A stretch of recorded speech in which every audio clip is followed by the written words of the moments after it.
Hey y'all, this is Rhonda from Georgia. I hope everybody's doing okay today.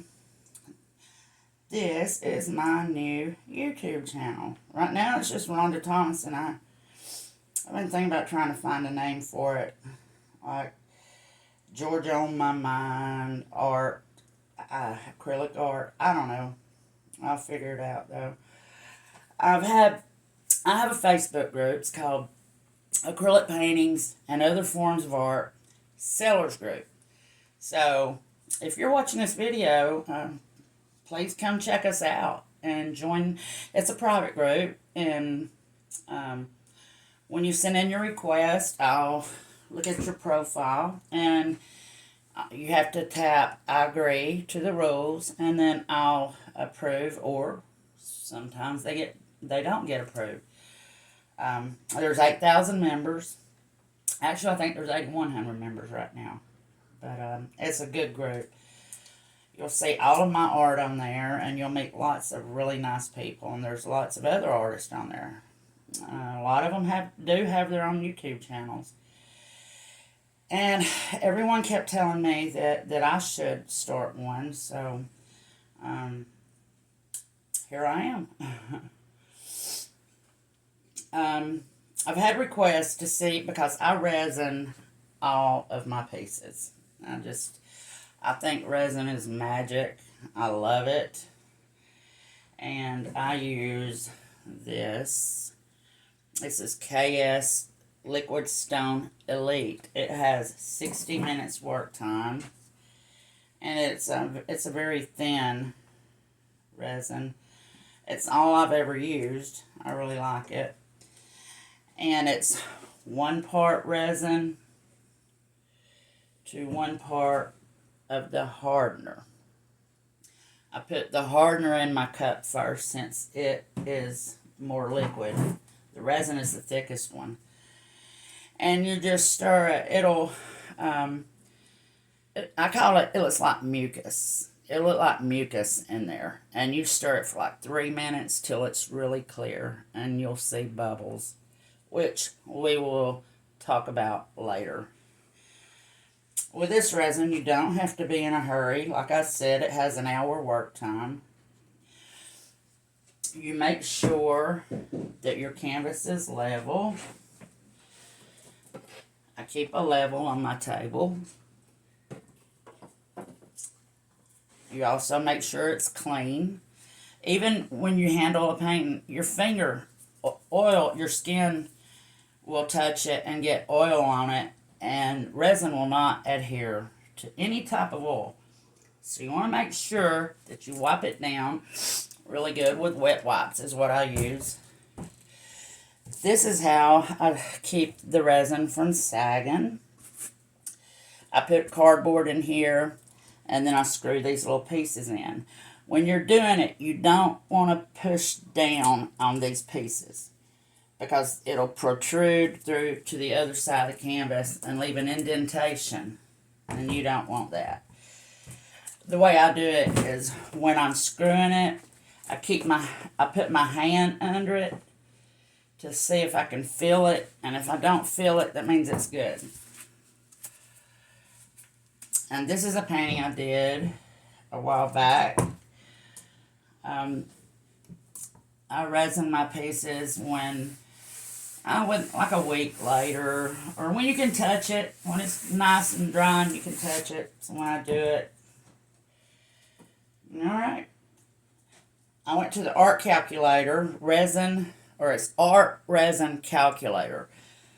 You Google that, put in the measurements of your canvas, and they'll tell you how much resin you need. This one called for 15 ounces. I made about 16. This is an 18-ounce cup, and you can see how much is left at the top. All right, we are going to put the resin. You always wear gloves, and you want to wear a respirator. I didn't wear one because I couldn't talk to you if I didn't have on the respirator. If I had on the respirator, Also, the KS resin, you don't smell it anyway. It's practically odor free. And then, of course, you wear gloves. And you just spread it out.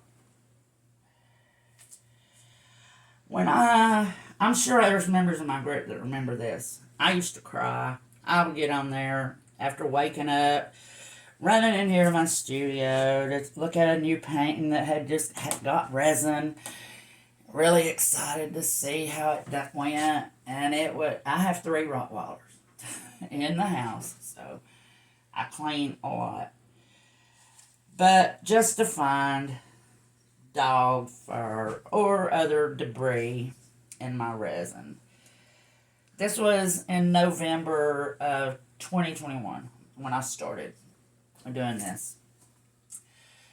Acrylic pouring and using the resin. And I would cry. Finally, I got tired of sanding it. You can sand the resin down and get the debris out, but then you have to put another coat of resin, and this stuff is not cheap. Well, I got tired of having to do that.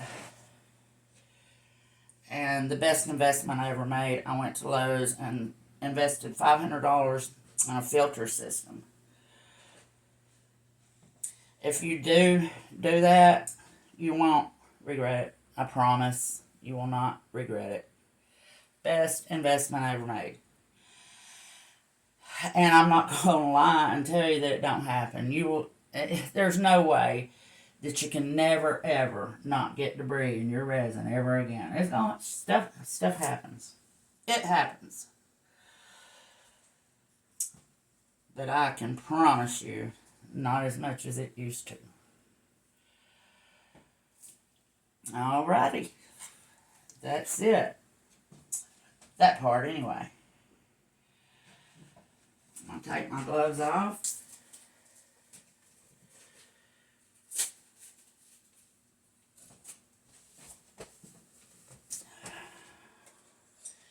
Then I go around and scrape the edges. Of course, well, you've seen the back. It's taped. You want to take your back. And then I scrape it like that. And then you want to torch your bubbles. Here's my torch. You don't want to keep your torch in one spot. You keep it going. You got to keep it moving. This stuff will scorch.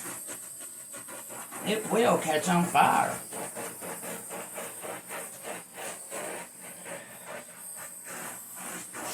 If you see this video or hear about me or anything, please subscribe and hit the like button. It would really help me out. And either tomorrow or Monday, I'm going to be doing a bloom. This is a Dutch pour here, which is my favorite. I like doing Dutch pours. I like doing blooms. And I'm learning how to do resin right now, too. The beach scene, I'll show you one I did. This is my first one.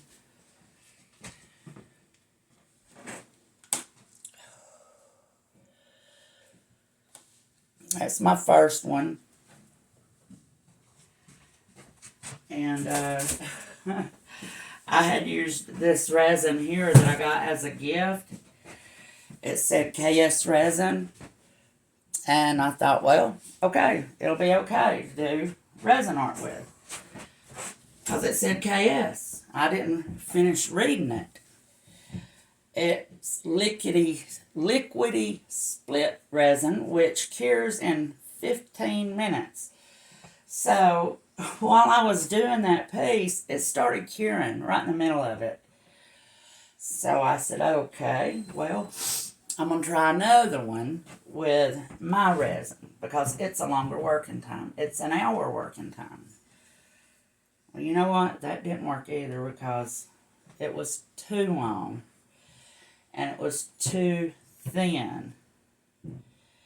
So I'll need to get resin. I think 30 minutes would be a perfect working time.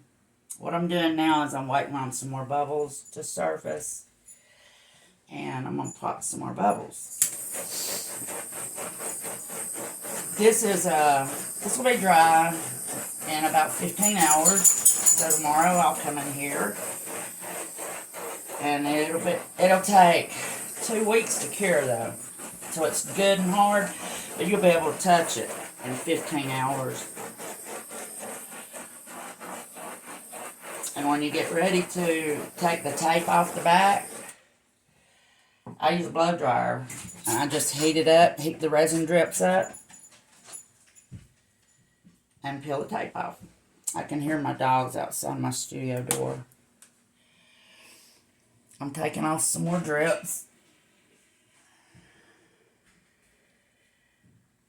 And here's a word of advice. If you have animals, and I do, and you use resin, or painting too, the fur can get in your paints when you least expect it. You can do anything you want to prevent it, and it'll still happen. So before I use resin, I take a shower to get all the dog fur off of me. I put my hair back. I put on clean clothes. And I go from the bathroom to the studio. Do not touch my dogs. They'll look at me and I'm like, nope, nope, don't you dare come near me. But, you know, that's just a tip. It helps. Anyhow, I'll show y'all this when it's dry. Happy painting. Bye, y'all. Oh, yeah, and please subscribe.